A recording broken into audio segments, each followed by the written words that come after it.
जिस तरीके से नाम है देव उठनी एकादशी, उसी तरीके से भगवान श्री विष्णु हरि नारायण जो हैं उनका इस दिन जो है वह 5 महीने की निद्रा पूरी करने के बाद जब वह सोकर उठते हैं उस दिन जो है देव उठनी एकादशी मनाई जाती है।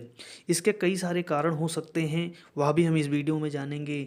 वीडियो पर आप बने रहिएगा, आपको पूरी कथा मैं बताऊंगा। इसकी बहुत अच्छी एक छोटी सी कथा भी है, उसके बारे में बताऊंगा और कुछ रहस्य के बारे में बताऊंगा। शास्त्रों के अनुसार माने तो भगवान विष्णु का जो है ये अवतार है, भगवान विष्णु का वह श्री कृष्ण को जो है एकादशी वाले दिन जो है देवी वृंदा जो कहते हैं तुलसी विवाह भी इसी एकादशी को किया जाता है, जिस दिन देव उठनी एकादशी होती है। खास बात यह भी है कि पौराणिक कथाओं के अनुसार माना जाता है कि भगवान विष्णु 5 माह की योग निद्रा के बाद जब इस दिन जागते हैं देव उठनी, जैसे नाम है देव उठनी एकादशी, जिस दिन यह जागते हैं उसी दिन जो है यह देव उठनी एकादशी मनाया जाता है। और इस दिन जो है कह सकते हैं कि पूरा दिन व्रत रखना होता है। खास करके एक बात यह ध्यान रखनी होती है कि चावल बिल्कुल वर्जित होता है। चावल आपको बिल्कुल भी इस दिन नहीं खाना होता है, क्योंकि चावल और जौ इस दिन मान्यता ऐसी है कि यह एक जीवित मानव के समान माने जाते हैं। तो अगर आप चावल और जैसे जौ का अगर आप इस्तेमाल एकादशी वाले दिन करते हैं तो ये समझ लो आपकी जो पूजा करते हैं या भगवान विष्णु की आराधना करते हैं, व्रत रखा हुआ वह सब कुछ भंग हो जाता है। तो आप इस बात का ध्यान रखें, चावल और जौ का बिल्कुल भी उपयोग उस दिन ना करें जिस दिन आप व्रत रख रहे हैं देव उठनी एकादशी के, या किसी भी एकादशी को आपको चावल का वो नहीं यूज करना है, नहीं खाना है किसी भी कीमत पे। बात करते हैं उस कथा की जो दंत कथा के अनुसार मानी जाती है, जिस कारण से जो है देव उठनी एकादशी। भगवान विष्णु की बात की जाए, भगवान विष्णु आप सभी पता है सबको दर्शन नहीं देते हैं, जिसको दर्शन देते हैं उसको सीधा स्वर्ग का रास्ता मिल जाता है। और ख़ास बात यह भी है कि भगवान विष्णु जिसको दर्शन दे देते हैं वह यह नहीं पता होता कि दर्शन देंगे किसको। खासकर यह किसी राजा को भी दे सकते हैं या किसी भिखारी को दे सकते हैं। इसी से जुड़ी देव उठनी एकादशी से जुड़ी एक बहुत अच्छी दंत कथा है, वह मैं आपको बताता हूँ। जैसा कि दंत कथा के अनुसार बताया गया है कि एक राज्य था, उसमें सभी लोग जो है खुशहाली से रहा करते थे। और वहाँ पर जो है जो राज्य था वहाँ पर जो है सब के सब जो है देव उठनी एकादशी या जितनी भी एकादशी आती थी वहाँ पर हर कोई व्रत रखता था और वहाँ पर कोई भी चावल और जौ का सेवन नहीं करता था। तो वहाँ पर जैसे कि सब लोग खुश रहते थे। और वहाँ पर जो है कुछ समय पश्चात होता क्या है, राजा के दरबार में एक भिखारी आता है। वह आता किस दिन है, वह आता भी जो है देव उठनी एकादशी वाले दिन है। जब वह आता है और आकर जो है राजा से कहता है, राजा साहब मुझे जो है काम पे रख लो, मैं काफ़ी दिनों से भूखा हूँ और मुझे कुछ मिल नहीं रहा खाने को, तो आप मुझे नौकरी पर रख लो।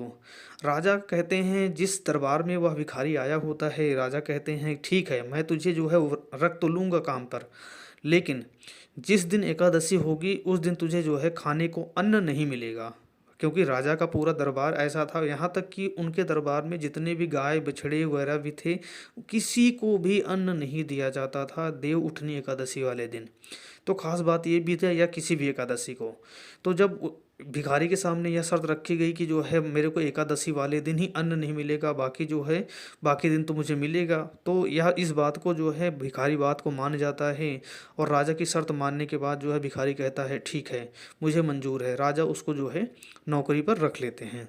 जब राजा उसको नौकरी पर रख लेते हैं तो पहली एकादशी आती है, वह जो है उसको जो है कुछ फलाहार दिया जाता है खाने के लिए। वह उस दिन तो कुछ भी नहीं बोलता है, लेकिन वह था भिखारी, तो जो है जिस तरीके से उससे काम करवाया जाता था, वो ज़्यादा काम करता था तो उसको जो है खाना भी बहुत ज़्यादा चाहिए होता है। तो जिस दिन अब ऐसा ही समय चलता रह गया। कुछ समय पश्चात जब उसको जो है ज़्यादा काम करने लगा और ज़्यादा काम करने के पश्चात जब आई एकादशी, उस दिन जो है वह जो है राजा के सामने जो है फिर आया और बोला कि राजा साहब मेरे को जो आप फलाहार दे रहे हैं इससे मेरा पेट नहीं भरेगा, मेरे को जो है कृपा करके अन्न दें।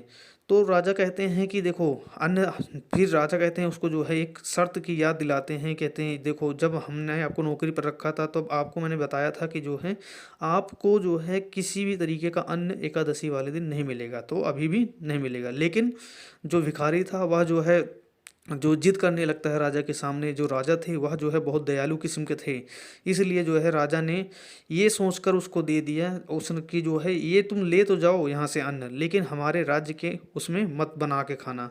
यह जो है तुम चले जाओ हमारे राज्य से बाहर, तभी जाकर वहाँ पे बना के खा सकते हो। तो राजा जो है अपने राज्य में तो उसको दे दिया अन्न। अब वह जो है उसी राज्य से थोड़ी दूर जाने से, जहाँ पर राजा का जो है कह सकते हैं एक नदी पड़ती थी रास्ते में, उस नदी के जैसे पास पहुँचता है, वहाँ पर जाता है जहाँ पर जो है राजा का इलाका नहीं होता है। भिखारी वहाँ पर जाता है, स्नान करता है, स्नान करने के बाद जो है खाना बनाता है, और खाना बनाने के बाद जो है भगवान विष्णु को याद करता है, हे भगवान आइए और मेरे साथ खाना खाइए। क्योंकि वह सच्चे मन से जो है बुलाता है भगवान विष्णु को। भगवान विष्णु दौड़े दौड़े आते हैं और उसके साथ बैठकर खाना खाते हैं। इसी तरीके से 2 एकादशी चलता है। और उसके बाद एक दिन जो है राजा से जो भिखारी होता है वह कहता है, राजा साहब मुझे जो है थोड़ा ज़्यादा अन्न दिया करो, क्योंकि मैं जो है 2 एकादशी से तो मैं भूखा ही रह जाता हूँ, क्योंकि मेरे साथ मैं जो खाना बनाता हूँ वह मेरे साथ तो भगवान विष्णु भी आकर खाते हैं।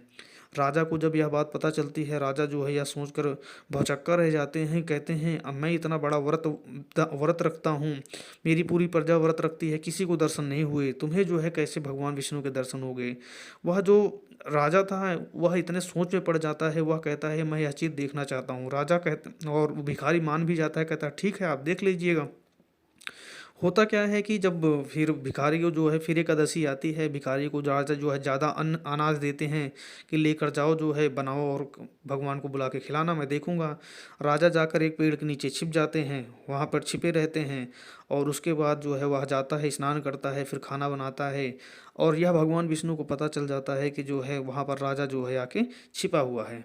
तो उसके बाद जो है जैसे ही कहते हैं कि वह जो है खाना बनाने के बाद भगवान विष्णु को बुलाता है। मतलब कि ये है कि सुबह 10 बजे से बुलाना लगता है, शाम को 5 बजे तक लगातार बुलाता रहता है। भगवान विष्णु खाना खाने के लिए नहीं आते, क्योंकि भगवान विष्णु को यह बात पता होती है कि जो राजा है वह जो है छिप कर देख रहा होता है। यह सारी बातें इसी तरीके से चलती रहती हैं। फिर वह जो भिखारी होता है फिर काफ़ी ज़्यादा जो है रोष में आ जाता है, और रोष में आते आते मतलब वह अलग अलग तरीके की भगवान विष्णु की परीक्षाएं ले रहा होता है। कि फिर उसके बाद वह अंत में बोलता है कि अगर भगवान विष्णु मेरे साथ खाना खाने नहीं आओगे तो मैं जा रहा हूँ इस नदी में कूद कर अपने प्राण दे दूंगा। जब वह यह बात बोलता है तब भी भगवान विष्णु टस से मस नहीं होते हैं, और राजा यह सारी चीज़ देखकर हैरान रह जाता है। कि राजा सोचता है कहीं यह आए भगवान विष्णु तो नहीं आएंगे, और कहीं इसकी जो है नदी में कूदने से मृत्यु ना हो जाए। तो एक बार राजा सोचते हैं मैं जाकर इसको मना कर दूं, लेकिन फिर भी राजा को तो ये था कि भगवान विष्णु आएंगे, और भिखारी ने यह बात राजा को बोली थी आप छुप कर देखना, मेरे पास मत आना चाहे कुछ भी हो जाए, क्योंकि मैं भगवान को बुला कर ही रहूँगा। उसके बाद जो भिखारी होता है वह जो है भगवान विष्णु को दोबारा से याद करता है, और अपना कपड़ा उतार कर कहता है अब मैं जा रहा हूँ नदी में प्राण त्यागने के लिए, क्योंकि भगवान विष्णु तो आ नहीं रहे हैं खाने के लिए मेरे साथ। और वह भी पूरे दिन भूखा बैठा हुआ था। उसके बाद जैसे ही वह नदी की तरफ बढ़ता है, तुरंत भगवान विष्णु जो है उसके सामने प्रकट होते हैं, और उसके सामने जो है साथ में बैठकर जो है खाना खाते हैं।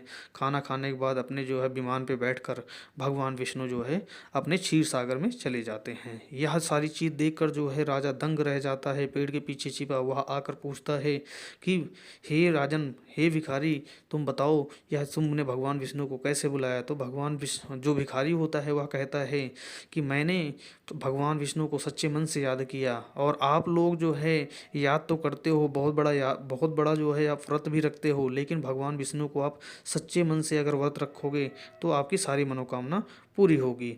जब यह बात भिखारी भगवान बताता है राजा को भगवान विष्णु के बारे में, तब उसको यह चीज़ तो पता चल जाती है राजा को भगवान विष्णु की जो है जो देव उठनी एकादशी है उस दिन तो नहीं, जितनी भी एकादशी आती है उस दिन अगर आप सच्चे मन से भगवान विष्णु की जो है तपस्या करते हो, व्रत करते हो, और उसका सख्ती से पालन करते हो, जो चीज़ें हमारे वेद पुराणों में बताई गई हैं, तो आपको मुख्यतः जो है जो स्वर्ग का प्राप्ति होती है वह मिल जाती है।